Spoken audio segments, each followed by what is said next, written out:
Item ಯಾವುದೇ ಇರಲಿ try ಮಾಡಿ ಆಚಿ ಚಿಕನ್ ಮಸಾಲಾ.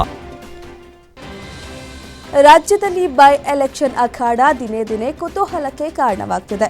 ಅದರಲ್ಲೂ ಕಾಂಗ್ರೆಸ್ ಕೋಟೆ ದಾವಣಗೆರೆ ದಕ್ಷಿಣದತ್ತ ಇಡೀ ಕರ್ನಾಟಕ ನೋಡುವಂತಾಗಿದೆ. ತ್ರಿಕೋನ ಸ್ಪರ್ಧೆ ಏರ್ಪಟ್ಟಿದ್ದು ಸೋಲು ಗೆಲುವಿನ ಲೆಕ್ಕಾಚಾರ ಈಗಿನಿಂದಲೇ ಶುರುವಾಗಿದೆ. ಇವತ್ತು ಕಾಂಗ್ರೆಸ್ನ ಸಮರ್ಥ ಶಾಮನೂರು ಅದ್ದೂರಿ ಮೆರವಣಿಗೆ ಮೂಲಕ ನಾಮಪತ್ರ ಸಲ್ಲಿಸಿದ್ದಾರೆ. ಸಿಎಂ ಸಿದ್ದರಾಮಯ್ಯ, ಡಿಸಿಎಂ ಡಿಕೆ ಶಿವಕುಮಾರ್ ಅಖಾಡಕ್ಕೆ ಇಳಿದು ಶಾಮನೂರು ಮೊಮ್ಮಕ್ಕನ ಗೆಲುವಿಗೆ ಸಾಥ್ ನೀಡಿದ್ದಾರೆ.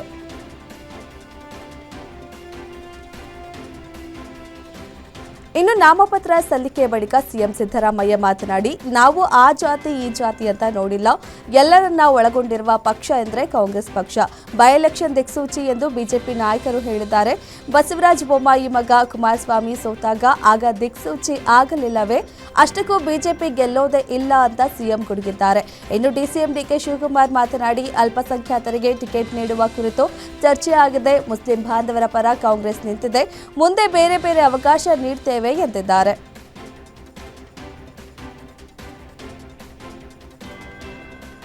ದಾವಣಗೆರೆಯಲ್ಲಿ ಶಾಮನೂರು ಕುಟುಂಬದ ಶಿಷ್ಯನಾಗಿದ್ದ ಸಾದಿಕ್ ಪೈಲ್ವಾನ್ ಪಕ್ಷೇತರವಾಗಿ ನಾಮಿನೇಷನ್ ಸಲ್ಲಿಸಿದ್ದು ಎಲ್ಲರಿಗೂ ಶಾಕ್ ನೀಡಿದೆ. ಸಾದಿಕ್ ಪೈಲ್ವಾನ್ ಸಾವಿರಾರು ಕಾರ್ಯಕರ್ತರೊಂದಿಗೆ ಭರ್ಜರಿ ಮೆರವಣಿಗೆ ನಡೆಸಿದ್ದು ಡ್ಯಾನ್ಸ್ ಮಾಡುತ್ತಾ ಸೆಡ್ಡು ಹೊಡೆದು ಜನಮನ ಸೆಳೆದಿದ್ದಾರೆ. ಅಂದು ಶಾಮನೂರು ಶಿವಶಂಕರಪ್ಪ ಶಿಷ್ಯನಾಗಿದ್ದ ಸಾದಿಕ್ ಪೈಲ್ವಾನ್ ಅದೇ ಕುಟುಂಬದ ವಿರುದ್ಧ ಚುನಾವಣಾ ಅಖಾಡಕ್ಕೆ ನಿಂತಿರೋದು ಎಲ್ಲರಿಗೂ ಶಾಕ್ ಆಗಿದೆ.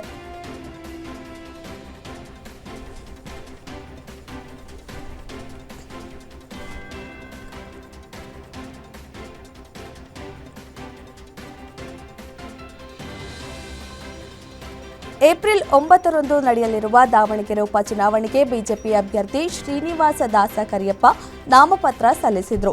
ಈ ವೇಳೆ ಉಪಸ್ಥಿತರಿದ್ದ ಮಾಜಿ ಸಿಎಂ ಯಡಿಯೂರಪ್ಪ, ನಮ್ಮ ಅಭ್ಯರ್ಥಿ ಜೊತೆ ನಾಮಪತ್ರ ಸಲ್ಲಿಸಿ ಬಂದಿದ್ದೇವೆ. ಜನಬೆಂಬಲ ನೋಡಿದ್ರೆ ನಮ್ಮ ಅಭ್ಯರ್ಥಿ ಗೆಲ್ತಾರೆ ಎನ್ನುವ ವಿಶ್ವಾಸ ಇದೆ. ಕಾಂಗ್ರೆಸ್ ಸರ್ಕಾರದಿಂದ ಜನ ಬೇಸತ್ತಿದ್ದಾರೆ. ಅಭಿವೃದ್ಧಿ ಕಡಿಮೆಯಾಗಿ ಭ್ರಷ್ಟಾಚಾರ ಹೆಚ್ಚಾಗ್ತಿದೆ. ಸರ್ಕಾರಕ್ಕೆ ಉತ್ತರ ಕೊಡುವ ಅವಕಾಶ ಜನರಿಗೆ ಸಿಕ್ಕಿದೆ. ಅದನ್ನ ಜನ ಸದುಪಯೋಗ ಪಡಿಸಿಕೊಳ್ಳುವಂತೆ ವಿಶ್ವಾಸವಿದೆ ಎಂದಿದ್ದಾರೆ.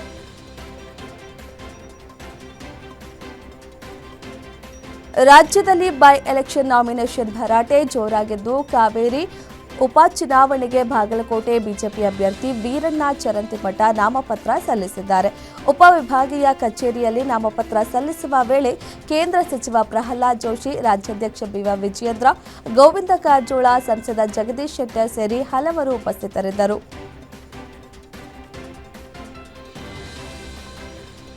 ಬಾಗಲಕೋಟೆ ಬೈ ಎಲೆಕ್ಷನ್ ನಾಮಪತ್ರ ಭರಾಟೆ ಇವತ್ತು ಜೋರಾಗಿತ್ತು. ಬಿಜೆಪಿ ಅಭ್ಯರ್ಥಿ ವೀರಣ್ಣ ಚರಂತಿಮಠ ಬೆಳಗ್ಗೆ ವೀರಭದ್ರೇಶ್ವರರಿಗೆ ವಿಶೇಷ ಪೂಜೆ ಸಲ್ಲಿಸಿದರು. ಈ ವೇಳೆ ಮಾತನಾಡಿ, ಕೇಂದ್ರ ಸಚಿವ ಪ್ರಹ್ಲಾದ್ ಜೋಶಿ ಹಾಗೂ ಬಿವೈ ವಿಜಯೇಂದ್ರ, ಬಾಗಲಕೋಟೆ ಬೈ ಎಲೆಕ್ಷನ್ನಲ್ಲಿ ಬಿಜೆಪಿ ಗೆಲ್ಲುವುದು ಶತಸಿದ್ಧ. ಬಡ ಜನರ ವಿರೋಧಿ ಸರ್ಕಾರ, ಭ್ರಷ್ಟಾಚಾರ ಸರ್ಕಾರದ ವಿರುದ್ಧ ಅಲೆ ಹೆಚ್ಚಿದೆ. ಗೆಲುವು ನಮ್ಮದೇ ಅಂತ ವಿಶ್ವಾಸ ವ್ಯಕ್ತಪಡಿಸಿದ್ದಾರೆ.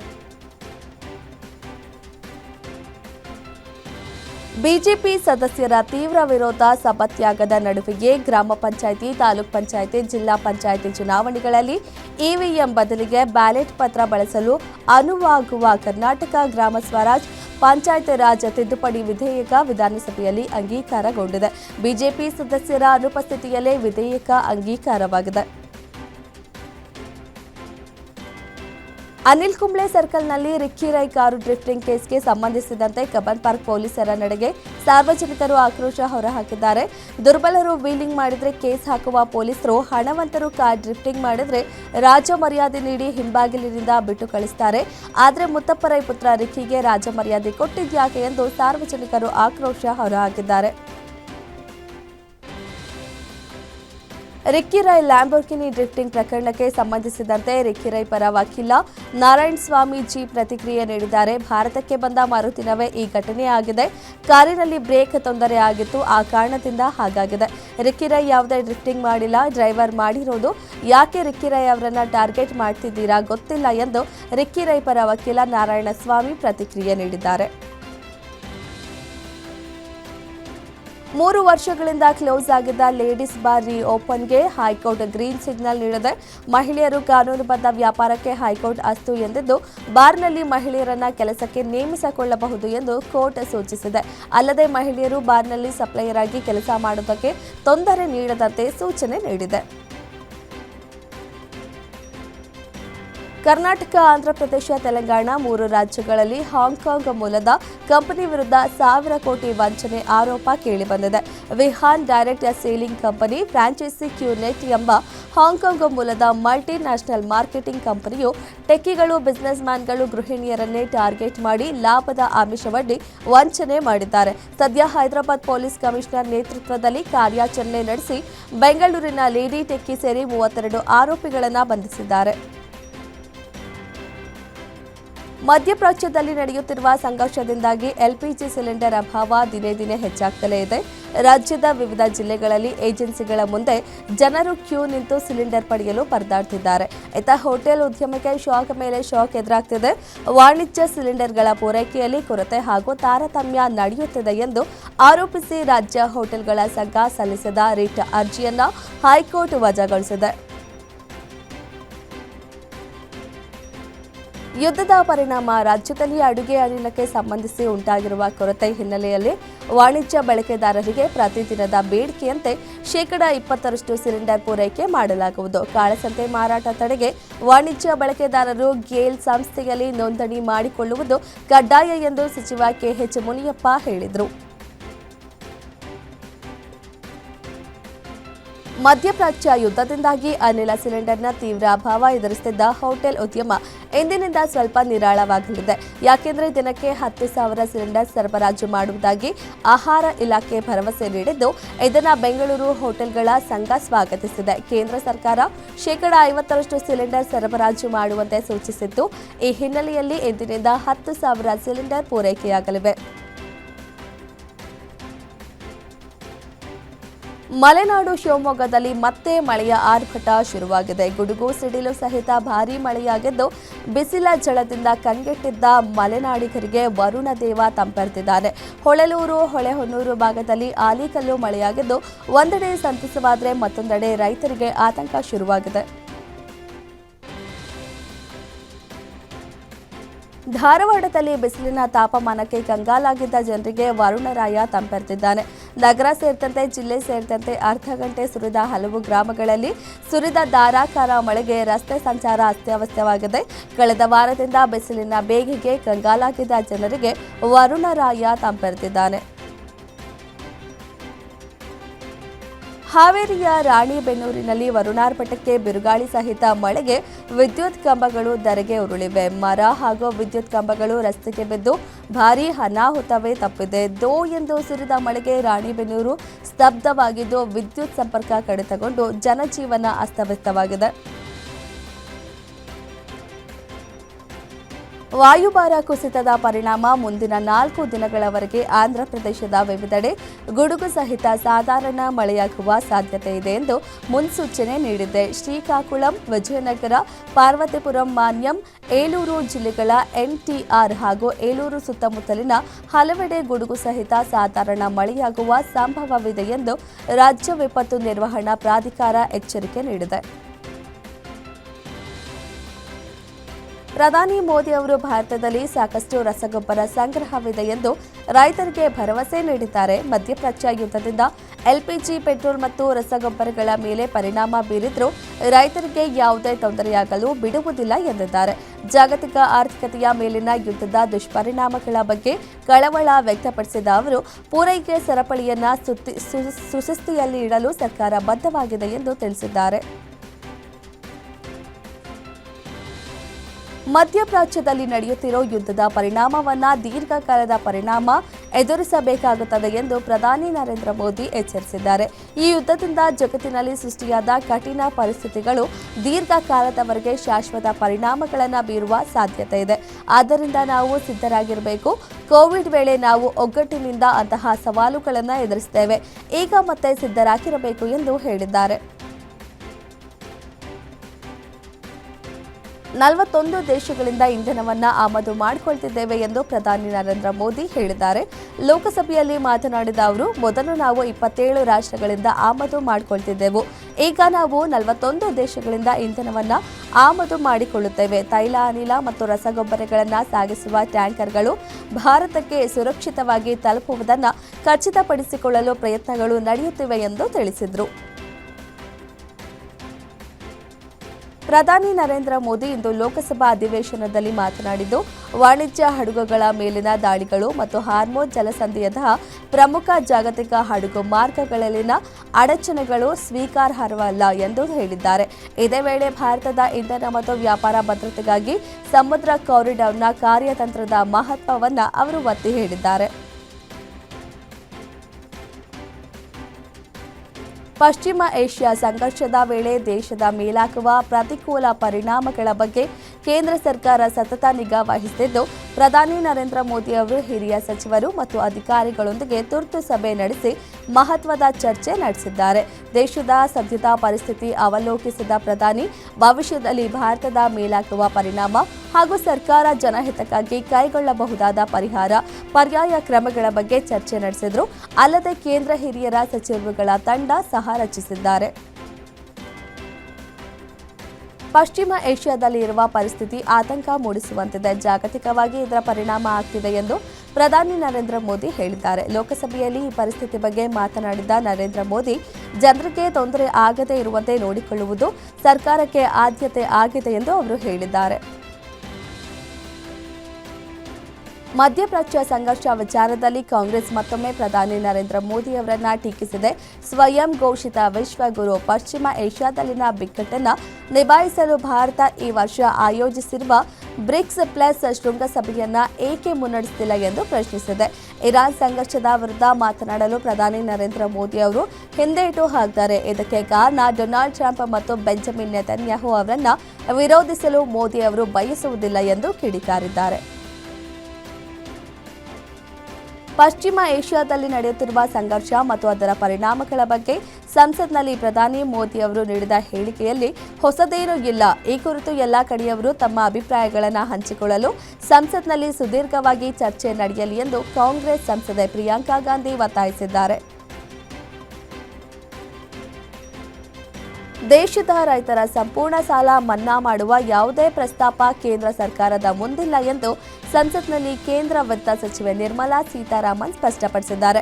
ಲೋಕಸಭೆಯಲ್ಲಿ ಸದಸ್ಯರೊಬ್ಬರ ಪ್ರಶ್ನೆಗೆ ಉತ್ತರಿಸಿ ಮಾತನಾಡಿರುವ ಅವರು, ರೈತರ ಆರ್ಥಿಕ ಸ್ಥಿತಿಗತಿಗಳನ್ನು ಬಲಪಡಿಸಲು ಕೇಂದ್ರ ಸರ್ಕಾರ ಹಲವಾರು ಕ್ರಮಗಳನ್ನು ಕೈಗೊಂಡಿದ್ರೆ ಸಂಪೂರ್ಣ ಸಾಲ ಮನ್ನಾ ಮಾಡುವ ಪ್ರಸ್ತಾವನೆ ಇಲ್ಲ ಎಂದು ಹೇಳಿದ್ದಾರೆ. ನಿಜವಾಗಿಯೂ ನಮಗೆ ನಮ್ಮ ಪಕ್ಷಕ್ಕೆ ಕಾಂಗ್ರೆಸ್ನಿಂದ ದ್ರೋಹ ಆಗಿದೆ ಎಂದು ರಾಜ್ಯಸಭೆ ಪ್ರತಿಪಕ್ಷ ನಾಯಕ ಮಲ್ಲಿಕಾರ್ಜುನ್ ಖರ್ಗೆ ಅವರಿಗೆ ಮಾಜಿ ಪ್ರಧಾನಿ ಎಚ್.ಡಿ. ದೇವೇಗೌಡ ಅವರು ತಿರುಗೇಟು ನೀಡಿದರು. ಕಾಂಗ್ರೆಸ್ ಜೊತೆ ಪ್ರೀತಿ ಹೊಂದಿದ್ರು, ಮೋದಿ ಅವರ ಜೊತೆ ಮದುವೆ ಆದ್ರು ಎಂದು ತಮ್ಮ ಬಗ್ಗೆ ಟೀಕೆ ಮಾಡಿದ್ದ ಮಲ್ಲಿಕಾರ್ಜುನ್ ಖರ್ಗೆ ಅವರಿಗೆ ರಾಜ್ಯಸಭೆಯಲ್ಲಿಯೇ ತಿರುಗೇಟು ನೀಡಿದರು. ನಿಜವಾಗಿಯೂ ಕಾಂಗ್ರೆಸ್ ಪಕ್ಷದಿಂದ ದ್ರೋಹ ಆಗಿರುವುದು ನಮಗೆ, ನಮ್ಮ ಪಕ್ಷಕ್ಕೆ ಎಂದು ಹರಿಹಾಯ್ದರು.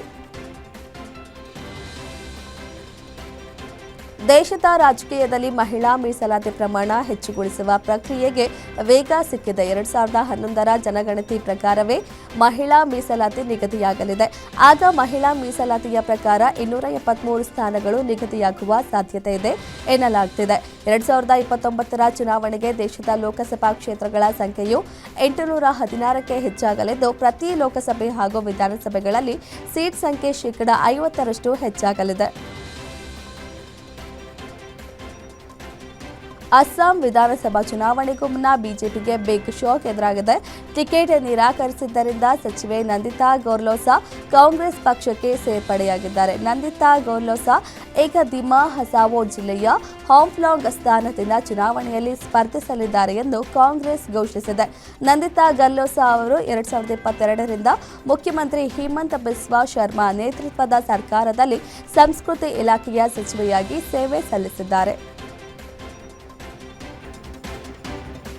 ಮುಂದಿನ ತಿಂಗಳು ನಡೆಯಲಿರುವ ಕೇಂದ್ರಾಡಳಿತ ಪ್ರದೇಶ ಪುದುಚೇರಿ ವಿಧಾನಸಭಾ ಚುನಾವಣೆಯಲ್ಲಿ ತಮಿಳು ಸೂಪರ್ ಸ್ಟಾರ್ ದಳಪತಿ ವಿಜಯ್ ನೇತೃತ್ವದ ಟಿವಿಕೆ ಪಕ್ಷ ಏಕಾಂಗಿಯಾಗಿ ಸ್ಪರ್ಧಿಸಲಿದ್ದು 30 ಅಭ್ಯರ್ಥಿಗಳ ಪಟ್ಟಿಯನ್ನು ರಿಲೀಸ್ ಮಾಡಿದೆ.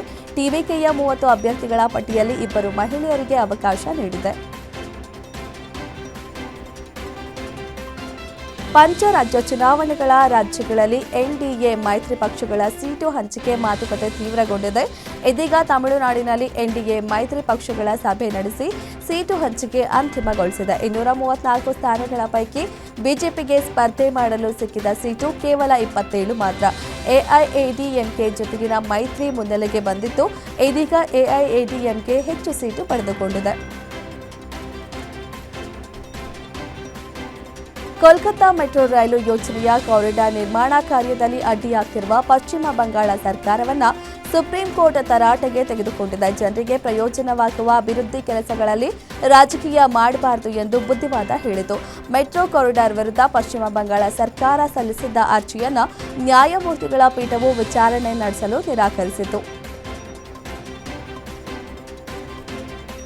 ಏಪ್ರಿಲ್ 1ರಿಂದ ರಾಷ್ಟ್ರೀಯ ಹೆದ್ದಾರಿಗಳ ಟೋಲ್ ದರಗಳಲ್ಲಿ ಹೆಚ್ಚಳವಾಗಲಿದ್ದು ಪ್ರಯಾಣ ವೆಚ್ಚ ಮತ್ತಷ್ಟು ಏರಿಕೆಯಾಗಲಿದೆ. ಭಾರತೀಯ ರಾಷ್ಟ್ರೀಯ ಹೆದ್ದಾರಿ ಪ್ರಾಧಿಕಾರ ಪ್ರತಿ ವರ್ಷದಂತೆ ಈ ಬಾರಿಯೂ ಟೋಲ್ ದರಗಳನ್ನು ಪರಿಷ್ಕರಿಸಿದ್ದು 4%ನಿಂದ 5%ನಷ್ಟು ಏರಿಕೆಯಾಗುವ ಸಾಧ್ಯತೆ ಇದೆ ಎಂದು ಅಧಿಕಾರಿಗಳು ತಿಳಿಸಿದ್ದಾರೆ.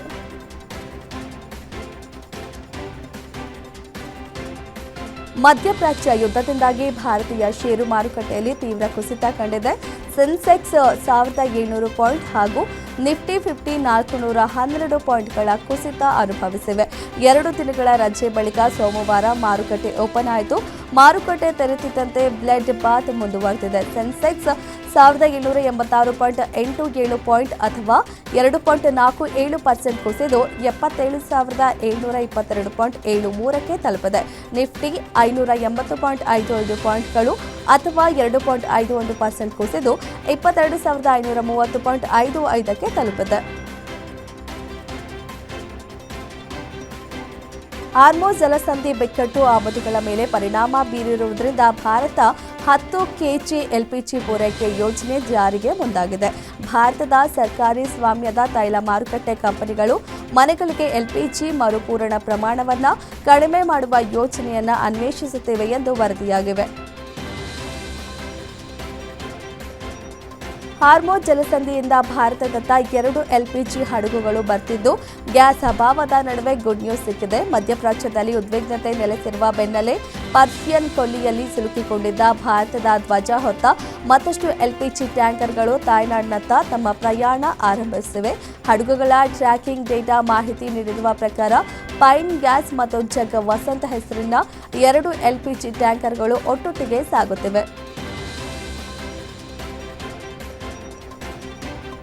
ಇರಾನ್ನ ಯುದ್ಧ ಪೀಡಿತ ಜನರ ನೆರವಿಗೆ ಜಮ್ಮು ಕಾಶ್ಮೀರದ ಮುಸ್ಲಿಂ ಕುಟುಂಬಗಳು ನಿಂತಿವೆ. ಇರಾನ್ ಸಂತ್ರಸ್ತರಿಗೆ ಸಹಾಯ ಮಾಡಲು ಬೃಹತ್ ದೇಣಿಗೆ ಅಭಿಯಾನವನ್ನು ಕಾಶ್ಮೀರದಲ್ಲಿ ನಡೆಸುತ್ತಿದ್ದಾರೆ. ಜಮ್ಮು ಮತ್ತು ಕಾಶ್ಮೀರದ ವಿವಿಧ ಮೂಲೆಗಳಲ್ಲಿ ವಿಶೇಷವಾಗಿ ಶಿಯಾ ಬಹುಸಂಖ್ಯಾತ ಜಿಲ್ಲೆಗಳಾದ ಬುಡ್ಗಾಮ್ ಮತ್ತು ಬಾರಾಮುಲಾದಲ್ಲಿ ಜನರು ದೇಣಿಗೆ ಸಂಗ್ರಹ ಅಭಿಯಾನ ಪ್ರಾರಂಭಿಸಿದ್ದಾರೆ. ತಮ್ಮ ಮನೆಯಲ್ಲಿರುವ ಚಿನ್ನ, ನಗದು, ಬೆಲೆ ಬಾಳುವ ವಸ್ತುಗಳನ್ನು ಸಂಗ್ರಹಿಸಿ ಇರಾನ್ ಸಂತ್ರಸ್ತರಿಗೆ ಕಳುಹಿಸುತ್ತಿದ್ದಾರೆ. ಅಮೆರಿಕದ ಅಧ್ಯಕ್ಷ ಡೊನಾಲ್ಡ್ ಟ್ರಂಪ್ 5 ದಿನ ಕದನ ವಿರಾಮ ಘೋಷಣೆ ಮಾಡಿದ್ದಾರೆ. ಅಮೆರಿಕದ ಅಧ್ಯಕ್ಷ ಡೊನಾಲ್ಡ್ ಟ್ರಂಪ್ 48 ಗಂಟೆಗಳಲ್ಲಿ ಹಾರ್ಮೋಸ್ ಜಲಸಂಧಿ ತೆರೆಯದಿದ್ದರೆ ನಿಮ್ಮ ವಿದ್ಯುತ್ ಸ್ಥಾವರ ನಾಶ ಮಾಡುವುದಾಗಿ ಇರಾನಿಗೆ ಬೆದರಿಕೆ ಹಾಕಿದ್ರು. ಇರಾನ್ ಬೆದರಿಕೆಗೆ ಜಗದ ಕಾರಣ ದೊಡ್ಡ ಪ್ರಮಾಣದ ದಾಳಿ ನಡೆಯಬಹುದು ಎಂದು ಊಹಿಸಿ ಟ್ರಂಪ್ 5 ದಿನ ಕದನ ವಿರಾಮ ಘೋಷಣೆ ಮಾಡಿದ್ದಾರೆ. ಇರಾನ್ ದೇಶದ ಜೊತೆ ಕಳೆದ 2 ದಿನಗಳಲ್ಲಿ ಉತ್ತಮ ಮಾತುಕತೆ ನಡೆದಿದೆ ಎಂದು ಟ್ರಂಪ್ ಹೇಳಿದ್ದಾರೆ.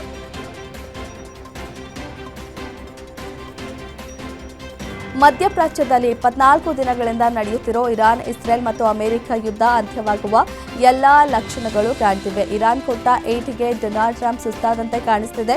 ಇರಾನ್ ಮೇಲೆ 5 ದಿನಗಳ ಕಾಲ ಅಮೆರಿಕ ದಾಳಿ ಮಾಡುವುದಿಲ್ಲ ಅಂತ ಸೋಷಿಯಲ್ ಮೀಡಿಯಾ ಟ್ರೂತ್ನಲ್ಲಿ ಅಮೆರಿಕ ಅಧ್ಯಕ್ಷ ಡೊನಾಲ್ಡ್ ಟ್ರಂಪ್ ಪೋಸ್ಟ್ ಮಾಡಿದ್ದಾರೆ. ಇನ್ನು ಅಮೆರಿಕ ಜೊತೆ ಯಾವುದೇ ಮಾತುಕತೆ ಆಗಿಲ್ಲ ಅಂತ ಟ್ರಂಪ್ ಹೇಳಿಕೆಗೆ ಇರಾನ್ ಪ್ರತಿಕ್ರಿಯೆ ನೀಡಿದೆ. ನಾವು ನೀಡಿದ ಎಚ್ಚರಿಕೆಗೆ ತಲೆಬಾಗಿ ಅಮೆರಿಕ ಈಗ 5 ದಿನದ ಕದನ ವಿರಾಮ ಘೋಷಣೆ ಮಾಡಿದೆ ಎಂದು ಇರಾನ್ ಡೊನಾಲ್ಡ್ ಟ್ರಂಪ್ಗೆ ತಿರುಗೇಟು ನೀಡಿದೆ. ಇರಾನ್ನ ಇಂಧನ ಮೂಲ ಸೌಕರ್ಯದ ಮೇಲೆ ಅಮೆರಿಕ ದಾಳಿ ಮಾಡುವುದಾಗಿ ಬೆದರಿಕೆ ಹಾಕಿದೆ. ಒಂದು ವೇಳೆ ನಮ್ಮ ಮೂಲ ಸೌಕರ್ಯದ ಮೇಲೆ ದಾಳಿ ಮಾಡಿದ್ರೆ ಇಡೀ ಪ್ರದೇಶದ ಮೂಲ ಸೌಕರ್ಯದ ಮೇಲೆ ದಾಳಿ ನಡೆಸುತ್ತೇವೆ ಎಂದು ಎಚ್ಚರಿಕೆ ನೀಡಿದ್ವು. ಈ ಎಚ್ಚರಿಕೆ ನೀಡಿದ ಬೆನ್ನಲ್ಲೇ ಟ್ರಂಪ್ ದಾಳಿಯಿಂದ ಹಿಂದಕ್ಕೆ ಸರಿದಿದ್ದಾರೆ ಎಂದು ಪೋಸ್ಟ್ನಲ್ಲಿ ಉಲ್ಲೇಖಿಸಿದೆ. ಅಮೆರಿಕದ ಅಧ್ಯಕ್ಷ ಡೊನಾಲ್ಡ್ ಟ್ರಂಪ್ 5 ದಿನದ ಕದನ ವಿರಾಮ ಘೋಷಣೆ ಮಾಡಿದ ಬೆನ್ನಲ್ಲೇ 1 ಬ್ಯಾರೆಲ್ ಕಚ್ಚಾ ತೈಲದ ದರ 11% ಇಳಿಕೆಯಾಗಿದೆ. 1 ಬ್ಯಾರೆಲ್ ಬ್ರೆಂಟ್ ಕಚ್ಚಾ ತೈಲ $109.91ಗೆ ಏರಿಕೆಯಾಗಿದ್ದು, ಟ್ರಂಪ್ ಘೋಷಣೆ ಪ್ರಕಟವಾದ ನಂತರ ಯಾವುದೇ ಶಾಂತಿ ಮಾತುಕತೆ ಅಮೆರಿಕದ ಜೊತೆ ನಡೆದಿಲ್ಲ ಎಂದು ಇರಾನ್ ಪ್ರತಿಕ್ರಿಯೆ ನೀಡಿದ ಬಳಿಕ ಮತ್ತೆ ಕಚ್ಚಾ ತೈಲದ ದರ ಏರಿಕೆ ಕಾಡತೊಡಗಿದೆ. ಈಗ $96ನಲ್ಲಿ ವ್ಯವಹಾರ ನಡೆಯುತ್ತಿದೆ. ಯುದ್ಧದ ಖರ್ಚು ನಿಭಾಯಿಸಲು ಇರಾನ್ ಹೊಸ ಆದಾಯದ ಮೂಲ ಕಂಡುಕೊಂಡಿದೆ. ಹಾರ್ಮುಜ್ ಜಲಸಂಧಿಯಲ್ಲಿ ಸಂಚರಿಸುವ ವ್ಯಾಪಾರಿ ಹಡಗುಗಳಿಗೆ ಶುಲ್ಕ ವಿಧಿಸಲು ಇರಾನ್ ನಿರ್ಧರಿಸಿದೆ. ಹಾರ್ಮುಜ್ ಜಲಸಂಧಿ ಮೂಲಕ ಹಾದು ಹೋಗುವ ವ್ಯಾಪಾರಿ ಹಡಗುಗಳಿಗೆ ಇರಾನ್ $2 ಮಿಲಿಯನ್ ಅಂದಾಜು $18.77 ಕೋಟಿ ಶುಲ್ಕ ವಿಧಿಸುತ್ತಿದೆ. ಈ ಬಗ್ಗೆ ಇರಾನ್ ಸಂಸತ್ತಿನ ರಾಷ್ಟ್ರೀಯ ಭದ್ರತಾ ಸಮಿತಿಯ ಸದಸ್ಯರಾದ ಅಲಾಯುದ್ದೀನ್ ಬೋರೋಜರ್ಡಿ ಮಾಹಿತಿ ಹಂಚಿಕೊಂಡಿದ್ದಾರೆ. ಇರಾನ್ ಮೇಲೆ ಇಸ್ರೇಲ್ ಹಾಗೂ ಅಮೆರಿಕದ ದಾಳಿ ಮುಂದುವರೆದಂತೆ ಇರಾನ್ ಕೂಡ ಗಲ್ಫ್ ದೇಶಗಳಲ್ಲಿನ ಅಮೆರಿಕದ ವಾಯುನೆಲೆಗಳ ಮೇಲಿನ ದಾಳಿಯನ್ನು ಮುಂದುವರೆಸಿದೆ. ಈ ಯುದ್ಧ ಆರಂಭವಾಗಿ 24 ದಿನಗಳಾಗಿವೆ. ಇನ್ನು ಮಧ್ಯಪ್ರಾಚ್ಯ ಸಂಘರ್ಷ ತೀವ್ರಗೊಳ್ಳುತ್ತಲೇ ಇದೆ. ಇದರ ವಿಡಿಯೋ ವೈರಲ್ ಆಗಿದೆ. ಮಧ್ಯಪ್ರಾಚ್ಯದಲ್ಲಿ ಸಂಘರ್ಷ 4ನೇ ವಾರಕ್ಕೆ ಕಾಲಿಡ್ತಿದ್ದಂತೆ ವಿಡಿಯೋ ವೈರಲ್ ಆಗ್ತಿದೆ. ಕೊಲಂಬಿಯಾದಲ್ಲಿ ಭಾರೀ ದುರಂತವೊಂದು ಸಂಭವಿಸಿದೆ. ಟೇಕ್ ಆಫ್ ಆದ ಸ್ವಲ್ಪ ಸಮಯದ ನಂತರ ಕೊಲಂಬಿಯಾದ ಮಿಲಿಟರಿ ವಿಮಾನವೊಂದು ಅಪಘಾತಕ್ಕೆ ಈಡಾಗಿದೆ. ವಾಯುಪಡೆಯ ಈ ಹರ್ಕ್ಯುಲಸ್ P-130 ವಿಮಾನವು 110 ಸೈನಿಕರನ್ನು ಹೊತ್ತೊಯ್ದಿತ್ತು. ಈ ಘಟನೆಯಲ್ಲಿ ಕೊಲಂಬಿಯಾದ ವಿಮಾನದಲ್ಲಿದ್ದ ಎಲ್ಲಾ ಸೈನಿಕರು ಸಾವನ್ನಪ್ಪಿದ್ದಾರೆ ಎಂದು ಶಂಕಿಸಲಾಗಿದೆ. ಆದರೆ ಕೊಲಂಬಿಯಾದ ಮಿಲಿಟರಿ ಇನ್ನೂ ಈ ಘಟನೆಯ ಸಾವಿನ ಪ್ರಮಾಣದ ಬಗ್ಗೆ ಯಾವುದೇ ಹೇಳಿಕೆ ನೀಡಿಲ್ಲ. ಇಲ್ಲಿನ ಲಾಗಾರ್ಡಿಯಾ ವಿಮಾನ ನಿಲ್ದಾಣದಲ್ಲಿ ಲ್ಯಾಂಡಿಂಗ್ ವೇಳೆ ಏರ್ ಕೆನಡಾ ಎಕ್ಸ್‌ಪ್ರೆಸ್ ವಿಮಾನ ಫೈಟರ್‌ಗೆ ಡಿಕ್ಕಿಯಾಗಿದೆ. ಈ ಅವಘಡದಲ್ಲಿ 2 ಪ್ರಯಾಣಿಕರು ಸಾವನ್ನಪ್ಪಿದ್ದು 100ಕ್ಕೂ ಹೆಚ್ಚು ಮಂದಿ ಗಾಯಗೊಂಡಿದ್ದಾರೆ ಎಂದು ವರದಿಯಾಗಿದೆ.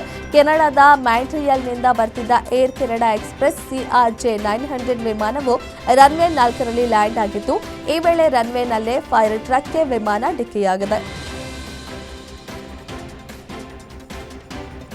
ಮಧ್ಯಪ್ರಾಚ್ಯದಲ್ಲಿ ನಡೆಯುತ್ತಿರುವ ಯುದ್ಧದ ಭೀತಿಯಿಂದ ಷೇರು ಮಾರುಕಟ್ಟೆ ಅಲ್ಲೋಲ ಕಲ್ಲೋಲವಾಗಿದೆ. ಕಚ್ಚಾ ತೈಲ ಬೆಲೆಯಲ್ಲಿ ಏರಿಕೆ ಕಾಣ್ತಿದ್ದು, ಚಿನ್ನ ಬೆಳ್ಳಿ ದರ ದಿಢೀರ್ ಇಳಿಕೆಯಾಗಿದೆ. ಚಿನ್ನದ ದರ ಸುಮಾರು $1,200 ಇಳಿಕೆಯಾಗಿದ್ರೆ ಕೆಜಿ ಬೆಳ್ಳಿ ದರ ಸುಮಾರು $30,000 ಇಳಿಕೆಯಾಗಿದೆ. 10 ಗ್ರಾಂ 24 ಕ್ಯಾರೆಟ್ ಚಿನ್ನ $13,514ಗೆ ಇಳಿದಿದೆ.